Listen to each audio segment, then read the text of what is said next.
Hello, and welcome to Curious Appetite. Thank you for joining. I'm your host, Nola Man, and we're going to take a little journey to the origin of some of your favorite foods. Today's item, marshmallows. Whether they're a hot chocolate topping on top of yams at a Thanksgiving table or roasting over a campfire, marshmallows are a favorite treat. What is it about that straightforward, nothing fancy, white squishy blob that most of us can't resist eating?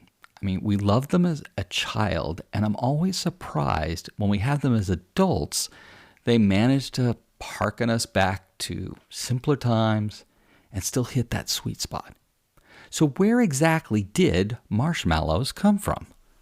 Well, marshmallows, notice I said marshmallows, not marshmallows, as I hear it pronounced often, actually date back as early as 2000 BC and were considered a delicacy deemed worthy only for gods and royalty.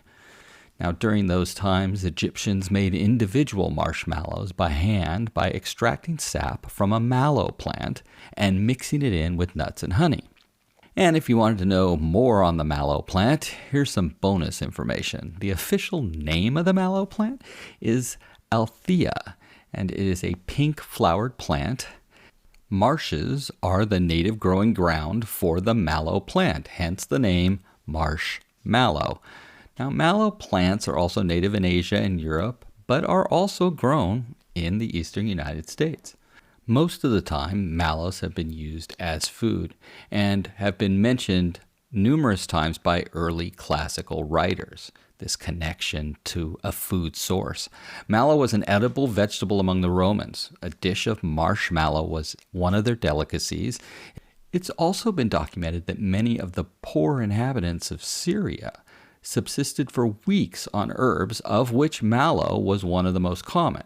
So when it was boiled first and then fried up with onions and butter, the roots are said to form a palatable dish, and in times of scarcity, where they, let's say, had failures of other crops, this plant thrives and grows in abundance.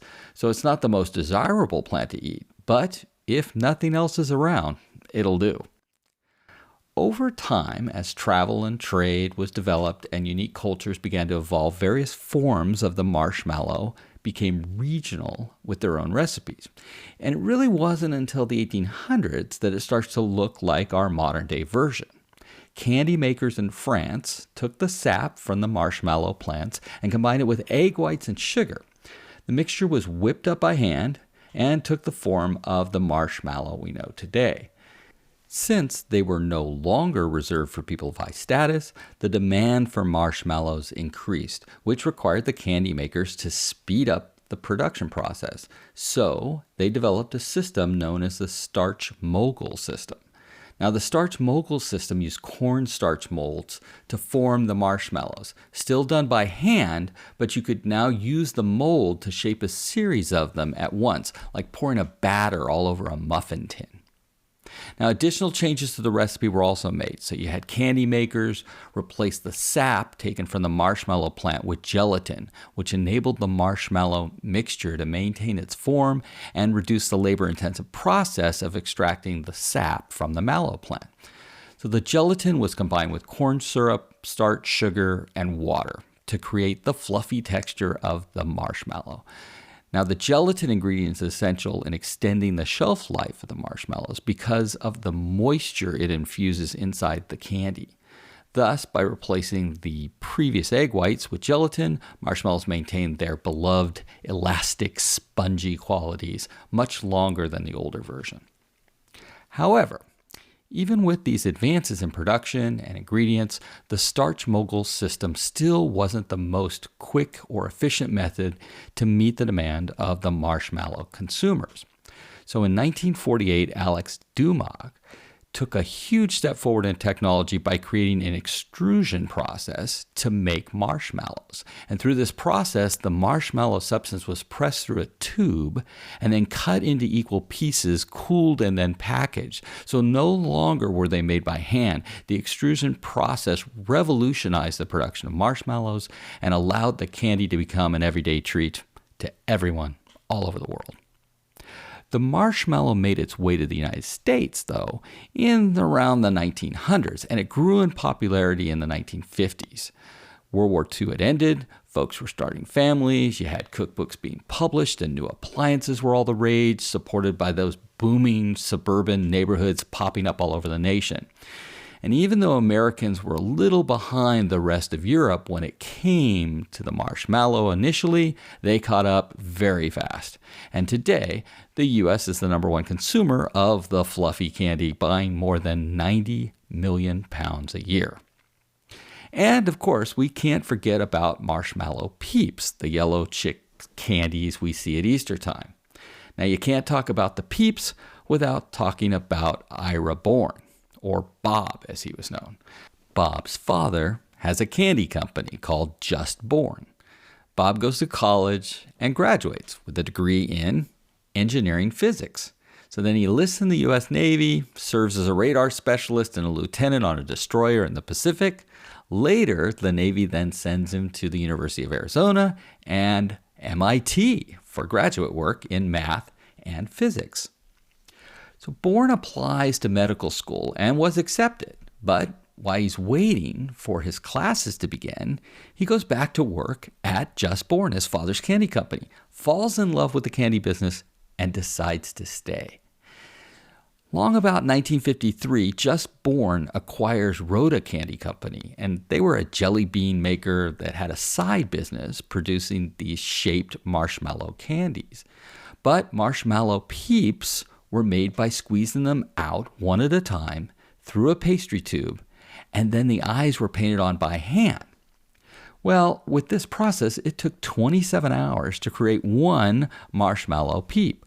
So Bob, who loved to tinker, clearly had a brain for this kind of thing, starts experimenting with equipment and develops a way to mass produce the Peeps. And that success carries on today. In fact, they still make over 5 million Peeps every single day. Now, the majority of marshmallows are sold between October and December, which can be contributed to holiday side dishes and a variety of desserts like Rice Krispie treats. By the way, that recipe goes all the way back to 1939, thanks to the Kellogg Company. During the summer months, though, over 50% of marshmallows are bought to toast over a campfire. And what gastronomic concoction calls to mind? Well, obviously, s'mores. So, where did this come from? Well, the earliest reference actually appears in the Girl Scout Handbook, published the first s'more recipe in 1927. And the Girl Scouts are considered the ones responsible for naming the roasted marshmallow graham cracker chocolate treat. Most stories state that it actually stands for Gimme Some More. Now, I do think there is some debate on should it be toasted or slightly burnt, the marshmallow, but I'll leave that up to your own personal taste. Now, the secret to the perfect s'more, in my opinion, is to soften the chocolate. So you need to find a flat rock and you place it sort of slightly angled toward the fire. So think of it like a solar panel on top of your roof, slanted to capture the rays of the sun. And then you place, the chocolate bar on top of the graham cracker, sort of open-faced. But you got to make sure the pitch of the rock isn't too severe, or your chocolate might take a tumble into the ashes. And there's no 3-second rule here. You cannot recover from this. Cut your losses. No amount of blowing is going to remove that kind of grit. Also, don't place it too close to the fire or you'll run the chance of turning your chocolate bar into chocolate syrup. By the way, the record for the largest s'more came in at 1,600 pounds back in 2003, consisting of 20,000 toasted marshmallows and 7,000 chocolate bars. And while we're on the subject of s'mores, if you ever get into the Portland area, check out 1927 S'mores Company. This retail store in downtown Portland, owned by the Kelly family, creates a gourmet s'more right in front of your eyes. So they make the marshmallows by hand from scratch, and they use a hand torch to get it that sort of perfect golden brown. They also have quite a few exotic variations. You can order some with peanut butter, coconut flakes, salted caramel, and it's all set inside this cabin that resembles a forest ranger unit. It's a fantastic place to visit if, like, after a meal and you just want to go do something fun and a very unique dessert experience. So that's it for this episode of Curious Appetite. I hope you enjoyed it. I'm Nola Man, and until next time, stay hungry.